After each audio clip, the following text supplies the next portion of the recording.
Jadi ya, tema khotbah hari ini God of Restoration. Ya, kita sudah sampai di gereja Restore Church. Ini amazing. God of Restoration. Ya. Siapa yang mengira kalau kita bulan September ada di sini? Awal bulan Agustus aja belum tahu ya. Taunya diusir gitu. Lalu mau kemana Tuhan? Kemana kita? Tetapi Tuhan itu Tuhan yang luar biasa. Tuhan yang besar tadi dikatakan. Pujian kita, Tuhan yang beyond our imagination. Tuhan yang terus menuntun hidup kita, menuntun gerejanya. Ya gereja bukan hanya gedungnya, tapi kita boleh beribadah di tempat ini. Itu luar biasa. Sungguh luar biasa. Coba kita lihat. Saya itu tinggal di Castle Hill, tapi jarang lewat Britannia Road. Jadi nggak tahu kalau ada gereja ini. Bertahun-tahun saya berdoa dan juga cari gedung gereja Church of Christ. Di mana yang kita bisa beribadah. Sebab biasanya kita sewa dari satu tempat ke tempat yang lain. Dan wah dengar berita Bu Olga aja dapat gereja free katanya. Dan gerejanya dipindah, diperbarui lagi. Wow, kita nggak boleh jealous, kita bersyukur, ikut bersyukur. Tapi Tuhan tahu bahwa kita juga perlu gereja. Jadi udah nabung, udah dana, racing fund. Tapi luar biasa, Tuhan itu benar-benar tahu bahwa kemampuan kita masih belum bisa membangun gedung gereja atau beli gedung. Saya bilang, kalau 100 meter, saya sudah riset loh. 100 meter warehouse, 1 million. 200 meter persegi, 2 million. Mau 300, katanya bisikin saya. Bu Vicky, at least 300 meter persegi, ya you siap 3 million. Ternyata 3 millionnya itu enggak ada, belum ada. Jadi Tuhan kasih yang 10 million. Enggak usah beli. Jadi Tuhan itu tahu, Tuhan itu luar biasa. Next kita lihat gedung gereja Restore Church. Namanya sudah ganti Restore Church, jadi saya cari Church of Christ di Castle Hill kok enggak ada ya. Ya, adanya Restore Church, puji Tuhan. Kalau Pak Sam itu boleh dikasih visi sama Tuhan. Castle Hill Restore Church. Jadi apply di situ. Amazing loh ini. Sungguh amazing kalau apply-nya 3 minggu sebelumnya kita diusir bulan Juli. Enggak bisa, masih ada yang sewa. Tapi Tuhan itu tepat waktu. In His time, tepat waktu. Jadi kita bisa sewa di sini karena yang menyewa jam ini sudah pindah ke tempat lain. Luar biasa kan? Kalau kita tahu bahwa ini rencana Tuhan yang besar buat kita, marilah kita bersama-sama berduyun-duyun penuhi gereja ini. Sehingga kita boleh beribadah. Saya katakan tadi pada anaknya Bu Monica. Bu Monica sudah happy lihat dari surga. Sekarang anak-anakku datang ke gereja di sini. Puji Tuhan ya. God of Restoration. Sebab digenapi firman-Nya bahwa Tuhan itu tidak mengingkari janji. Doa terus untuk gereja, Tuhan siapkan lebih dari apa yang kita pikirkan, bayangkan. Firman-Nya di 1 Korintus 2:9, apa yang tidak pernah kamu pikirkan, apa yang tidak pernah kamu bayangkan, apa yang tidak pernah kamu lihat, itu yang disediakan Tuhan. Jelas kita nggak pernah memikirkan ya, kalau nantinya beribadah di sini. Tapi itu hanya karena kasih anugerah Tuhan. Dan kita terus akan bersyukur bahwa kita ada di gereja ini untuk menggenapi rencana dan kehendak Tuhan. Dan tema hari ini adalah restoration dari Tuhan berdasarkan Kisah Para Rasul 3 ayat 21, Acts 3 ayat 21. Mari kita baca bersama-sama. Nanti ada bahasa Inggrisnya juga. Kita baca bersama-sama 1, 2, 3. Kristus itu harus tinggal di di surga sampai waktu pemulihan segala sesuatu seperti yang difirmankan Allah dengan perantaraan nabi-nabinya yang kudus di zaman dahulu. Sebelum ini dijelaskan, tolong next yang bahasa Inggris. Supaya yang bahasa Inggris, supaya membaca lagi ya. Semua juga bisa loh bahasa Inggris, lebih fasih mungkin. Cuma kalau bahasa Indonesia supaya enggak lupa ya, kita dari Indonesia. Ya, berikut bahasa Inggrisnya. Next, siapa yang pegang ini?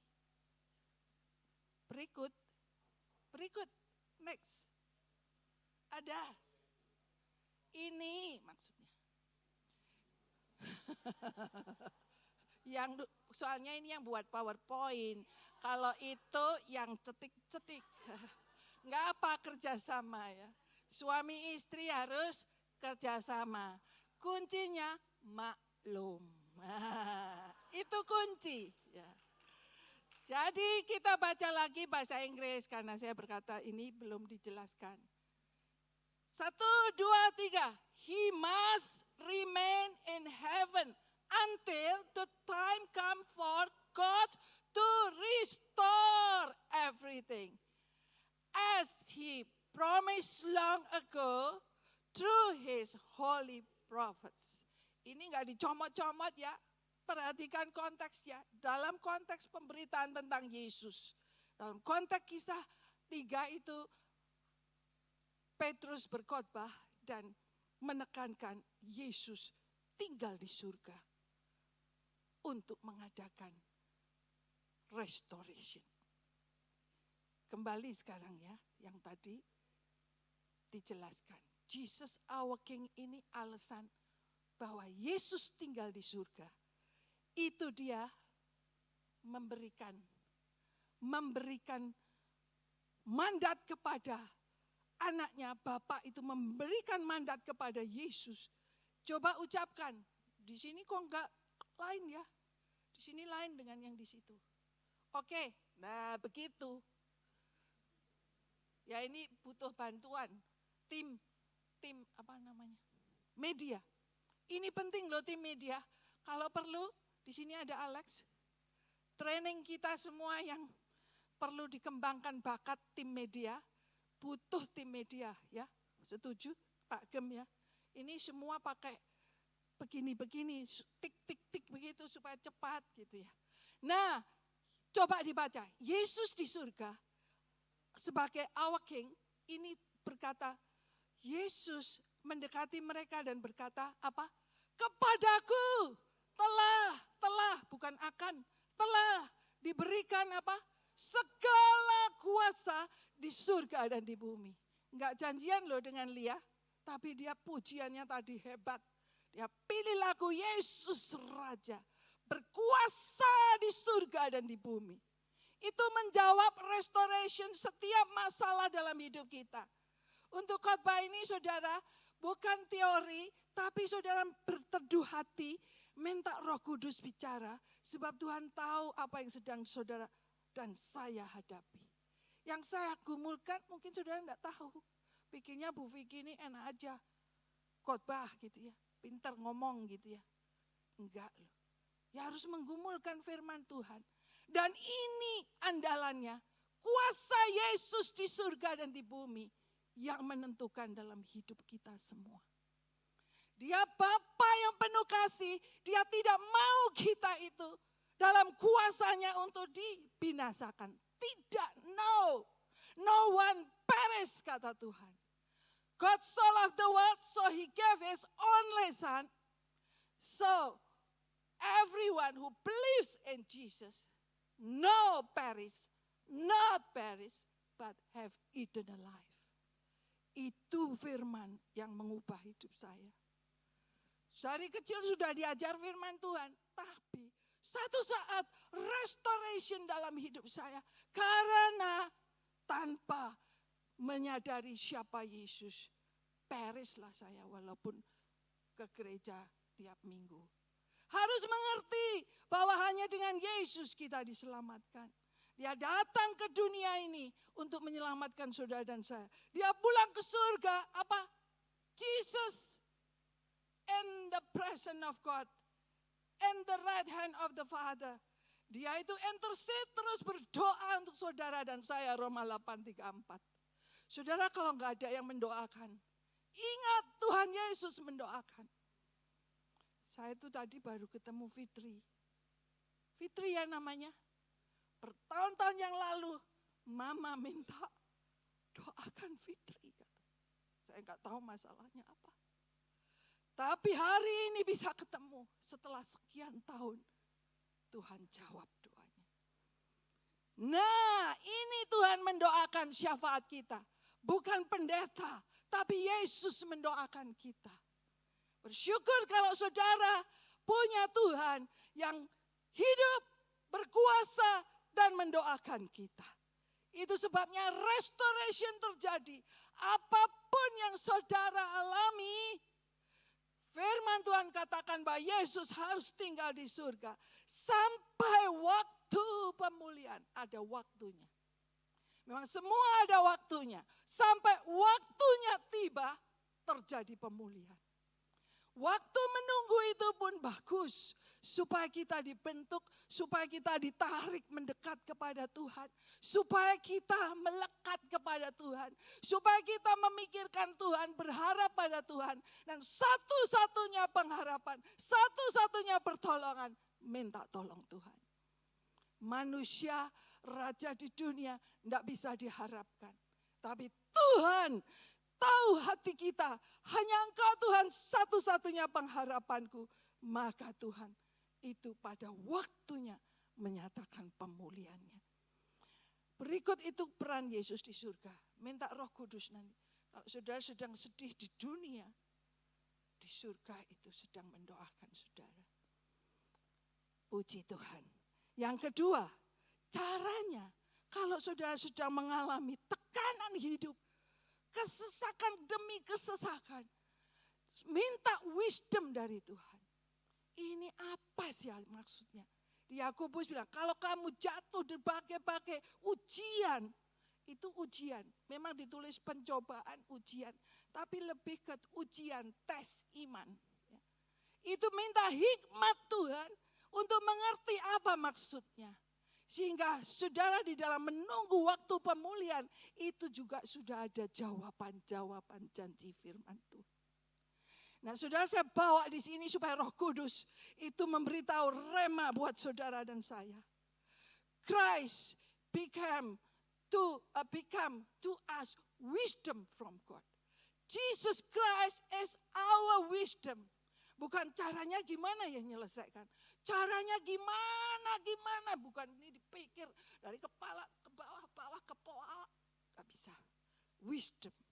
Tapi satu wisdom dasar firman Tuhan yang untuk kita terima hari ini, ucapkan ini. 1 Korintus 1 ayat hafalan, kata Tuhan ini. Nanti jemaat diajar ya, hafal ayat ini. 1 Korintus 1 ayat 30. Sebutkan yuk, 1 Korintus berapa? 1 ayat berapa? 30. 1:30. Ingat ya, 1:30. Oke. Nah itu berkata demikian. Nanti cek di Alkitab, tapi ini persis. 1, 2, 3 ucapkan. Tetapi oleh dia siapa? Kristus. Kamu berada dalam Kristus Yesus yang oleh Allah telah menjadi hikmat bagi kita. Ia membenarkan dan menguduskan dan menyuci bus kita. Ya, ulangi lagi sampai berapa kali supaya hafal. Sambil di hati dibaca, sambil direnungkan dan diingat. Tuhan kasih ayat ini untuk saya boleh berhikmat dan mengatasi segala masalah dengan hikmat Tuhan. Misalnya begini. Wah, orang itu kenapa sulit? Sulit terima Tuhan aja sulit. Sebenarnya mustahil. Seperti seekor unta masuk lubang jarum, itu enggak mudah. Mustahil bukan. Semua ini mustahil diselamatkan. Karena kitanya harusnya dibinasakan. Tapi Tuhan itu datang untuk menyelamatkan kita. Dan untuk bisa mengerti, tapi hanya oleh Dia kamu berada dalam Kristus Yesus. Halo. Oleh siapa? Dia. Bukan papa, bukan mama, bukan oma, bukan pendeta, bukan teman. Mereka mendoakan iya. Tapi oleh Dia kamu berada dalam Kristus. Termasuk ini. Bisa dalam Kristus. Sudah masuk sekolah Alkitab, sudah masuk sekolah teologi, masih bimbang dan ragu. Itu juga kalau Tuhan tidak membuat saya masuk, nggak bisa masuk dalam Kristus. Itu sebabnya saudara dan saya, satu anugerah kalau Tuhan sudah membuat saudara. Besarnya saudara itu dengan segala tanggungan kehidupan itu lebih besar dari unta, saudara. Tahu enggak? Beban hidupnya lebih besar dari unta. Dosanya apalagi lebih besar dari unta. Mau masuk lubang jarum, enggak bisa. Belum lagi bawaan kekayaannya. Katanya orang kaya susah masuk kerajaan surga. Padahal Tuhan tidak again kita kaya diberkati. Nanti dijelaskan. Jadi kita semua bersyukur oleh Dia kamu dalam Kristus. Dan Kristus sudah menjadi hikmat bagi kita. Apa? Ini 3 poin ini supaya saudara hafal ya. Rema. Ia apa? Membenarkan. Sebab tidak ada yang benar. Siapa bilang aku paling benar? Jadi no fight ya. Husband and wife. Suami no fight loh. Ini dibenarkan Tuhan. Sering salah iya. Sering buat kesalahan iya. Tapi dibenarkan Tuhan. Saudara dibenarkan Tuhan. Tidak ada satu orang bilang, aku lebih benar, aku paling benar, pandanganku paling benar, teologi aku apalagi paling benar. No way. Hanya Tuhan yang membenarkan. Sebab kebenaran hanya Yesus. Aku jalan kebenaran dan kehidupan. Lalu kita bisa menguduskan diri sendiri. Tidak bisa. Kita pikir. Wah, kenapa dia begini ya? Itu aja sudah kita bisa salah. Karena belum tentu. Terus so many people judging not right. Pikirnya dia begini, begitu, begini, begitu. No, kita belajar bahwa kita dibenarkan. Kita juga dikuduskan.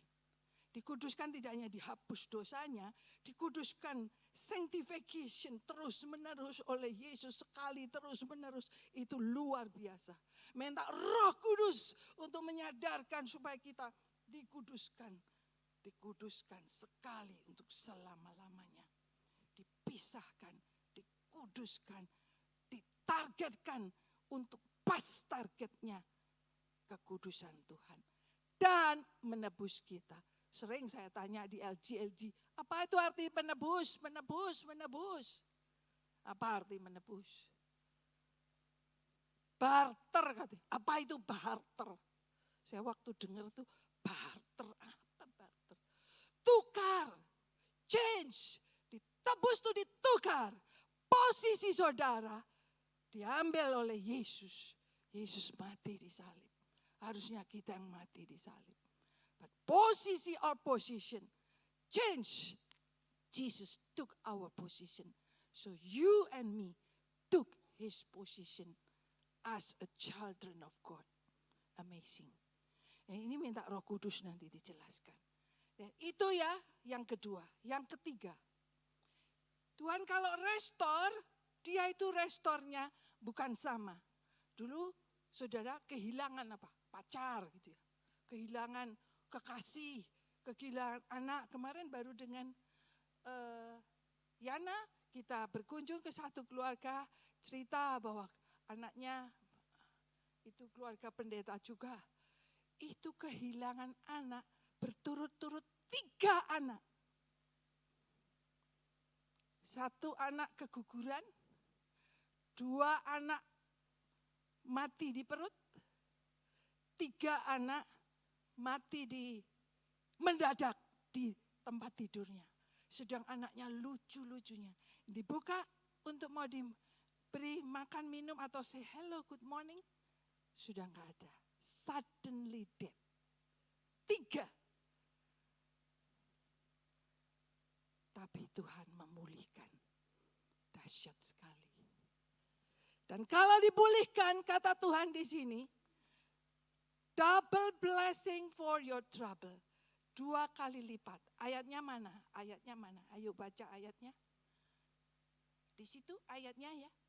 Bisa baca yang jauh bahasa Inggris. Ya, ini udah pakai kacamata, ini enggak kelihatan loh. Tapi enggak apa Vicky. Mereka bisa baca. Sakaria berapa? 9 ayat berapa? Wah, hebat loh, matanya jeli.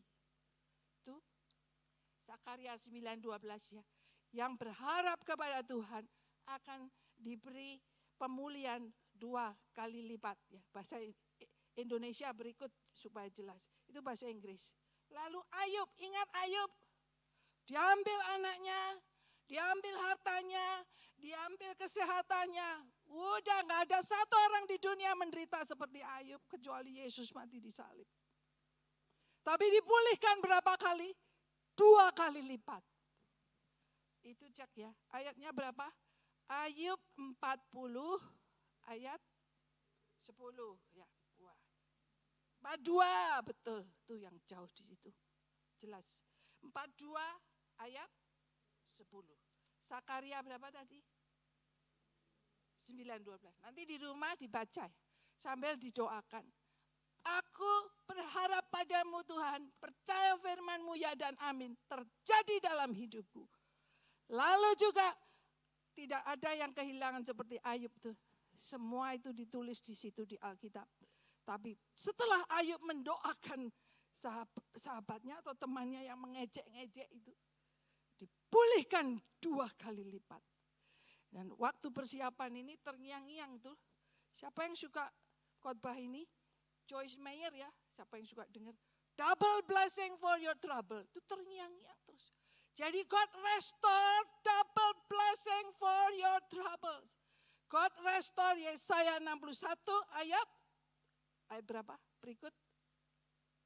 Ayat 7. Double blessing, double honor for your trouble. Apapun yang saudara mengalami, yang orang lain enggak tahu tadi nyanyiannya. Hanya Tuhan yang tahu di hati kita. Kemarin juga ada yang menangis gitu. Terus hanya Tuhan yang tahu. Hanya Tuhan yang tahu. Suami aja enggak bisa memaklumi. Hanya Tuhan yang tahu. Ya kalau Tuhan tahu, dia Tuhan restore. Nah ini penting saudara, itu Alkitab bukan saya. Tuhan itu mau memberkati, bukan soal prosperity. Bukan. Saudara punya kekayaan emas segudang atau kekayaan sedunia. Tapi kalau jiwa binasa apa artinya? Enggak ada artinya. Tapi kalau punya Yesus. Saya ingat itu di ada satu orang. Saya terima Yesus, punya Yesus. Dia merasa untungnya luar biasa. Terus dia suka nyanyi-nyanyian rohani itu dari GKI. Dalam Yesus, untung besar katanya. Untung besar katanya. Nah itu dia alami, dia nyanyikan, dia alami. Wah itu kesaksian demi kesaksian ya. Nggak selesai-selesai. Tapi hari ini Tuhan mau nunjukkan kita. Double blessing for your trouble. Saat teduh sejenak, terus saudara ingat apa yang saudara hilang dalam hidup saudara. Yang pernah hilang. Bukan soal harta ya. Orang-orang yang dikasihi, kedudukan, pekerjaan, pelayanan. Apa yang hilang? Itu dipulihkan Tuhan. Saya juga sedang mengimani. Yang hilang diambil itu akan dikembalikan oleh Tuhan. Lebih dari apa yang saya pikirkan dan doakan. Nah itu prinsip ya, saudara supaya tidak kecewa sama Tuhan. Dan tidak marah oleh Tuhan. Sebab Tuhan itu mau menguji kita. Relakah kamu melepas yang kau cintai itu. Dan diganti dengan yang Tuhan berikan. Lebih-lebih lagi. Enak aja Bu Vicky ngomong, pengalaman. Ia sudah sering cerita. Dulu nangis. Patah hati, aduh patah hati. Orang yang kucintai, satu misi, satu visi, satu keiman, satu sekolah. Mau apa lagi? Tuhan bilang, no. You give the best that you love. Give it to me. Iska, berikan. Yang ngomong sama Abraham. Berikan Iskamu itu. Tapi Abraham taat dan Tuhan sediakan.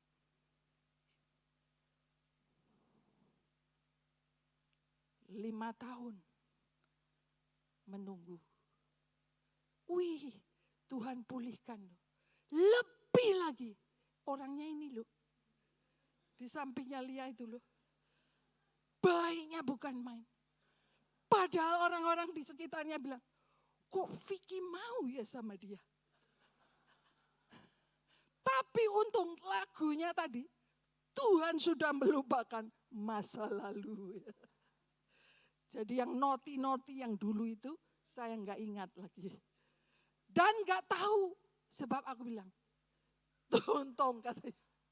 Yesus menjadikan ciptaan baru, yang lama sudah berlalu, yang baru datang. Dia nggak mau lo marah-marah. Kalau mau marah-marah, saya nggak suka lo. Kalau argue marah-marah. Maklum, ini tip ya. Dalam hidup suami istri. Ya argue itu argue apa sih? Mana yang betul ya? Mana yang salah? Argue kan, nggak enak. Kalau mau berteman terus itu, rukun-rukun, nice. Jangan sakit hati. Kalau sakit hati kecil tambah besar. Paulus menjawab saya gini, Vicky, kamu menikah, di 1 Korintus 7 ditulis, menikah seolah-olah tidak menikah. Dahsyat ayat. Cek ya nanti ayat. Kunci itu, supaya kita itu bukan, oh dia suamiku, dia itu harus nurut aku, dia itu harus melayani aku, dia itu harus untuk aku terus. Kemarin yang lihat peneguhannya Adeline ya Pak Sam, itu pendetanya berkata, kawin itu repot. Tapi kalau mau bersatu, egonya harus dimatikan. Jadi kalau kita itu berteman, itu respect, itu saling menghargai. Bukan memaksa dia posesif, aku. Tapi apa yang pihak lain itu perlu diperhatikan. Nah itu masih belajar ini. Ya oke. Jadi supaya rukun-rukun semuanya. Nah yang berikut double blessing ini penting sekali. Ini yang Tuhan tunjukkan. That's why hari ini, untung ya suami setuju. Sebetulnya dalam hati, ya dah aku mau bawa supnya Yakub gitu ya ke gereja. Tapi bisa apa enggak? Dia hari Jumat doa tanya, berapa jemaat ini sama English? 100. Aduh saya bilang, Vicky masa 100 orang? Enggak bisa, enggak pernah. Kalau LG oke lah 20 paling enggak 50 gitu masih oke. 100. Ya udah.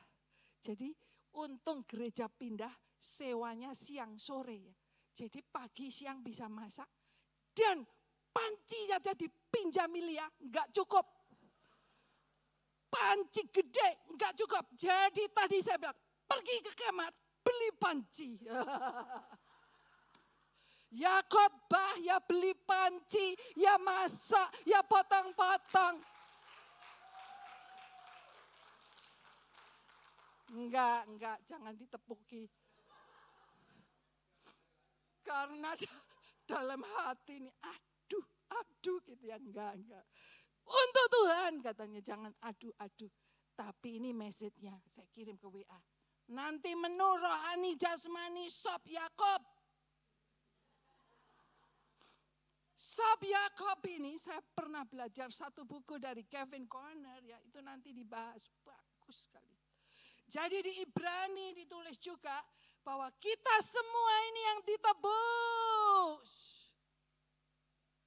Anak bungsu yang nakal-nakal ini anak bungsu loh. Nakal, egois, kaku. sensitif, tersinggungan dulunya gitu. Itu dirubah oleh Tuhan. Jadi anak sulung, maksudnya jadi mendapat berkat anak sulung. Yakob tahu ya, anak sulung itu haknya, berkatnya double. Jadi dia tahu, aduh kenapa Tuhan aku ini keluar duluan mana toh? Keluar Yakob apa Esau Pak Sem? Keluar Esau dulu ya, sulung ya. Tapi jadi Yakobnya keluar belakangan. Jadi Yakobnya itu jadi anak bungsu, Esau anak sulung. Padahal kembar. Cuma waktu berapa menit gitu. Selisih. Jadi Yakob ini pikir-pikir, waduh enak ya anak sulung dapat berkat double. Bapakku udah mau tua, udah mau game. Tapi aku ini gimana ya nanti berkatnya cuma sedikit. Masak sup kacang merah. Jadi dia kakaknya datang atau twin brother-nya itu datang. Wah bau sup. Yakob, wah lapar dia. Kasih dong aku supnya. Ya boleh beli. Enggak $5, $10 ya. Nanti itu sup gratis enggak dijual. $5, $10, no. Cuma hak kesulungan. Please, your right bird, first born right bird, give it to me, katanya. Oke, Esau bilang, kan gak lama lagi kita udah mati, udah gak perlu hak kesulungan.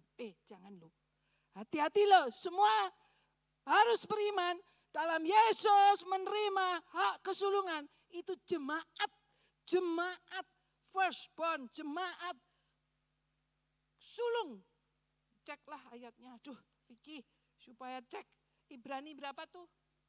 Kelihatan gak? Ibrani 12 ayat 2. Ya, mari kita baca. Nah ini bagus, pernah saya ingat saya khotbahkan di Jesuit Pak Sem. Tapi nggak ada yang ingat, ya udah yang khotbah aja yang ingat. Tetapi kamu sudah datang. Terus Buniyang itu dengar. Oh baru tahu loh, ternyata sudah datang ke Bukit Sion, ke kota Allah yang hidup, Yerusalem surgawi. Dan kepada beribu-ribu malaikat satu kumpulan yang meriah. Dan kepada jemaat apa? Jemaat apa? Anak-anak sulung. Enggak cuma satu anak sulung, jemaat anak-anak sulung yang namanya terdaftar di sorga. Dan kepada Allah menghakimi semua orang dan kepada roh-roh orang benar yang telah menjadi sempurna dalam Yesus. Wah ini puji Tuhan ada tisu. Oke, jadi ini penting ya, pengertian ini penting. Saudara, di mana saja saudara berada, jangan tergantung nasib. Amin. Tergantung hak kesulungan saudara di dalam Yesus. Yakob itu sudah licik, udah nipu, udah ngakalin kalau bahasa Surabaya, ngakalin kakaknya. Ya. Seperti anak bungsu di Lukas 15.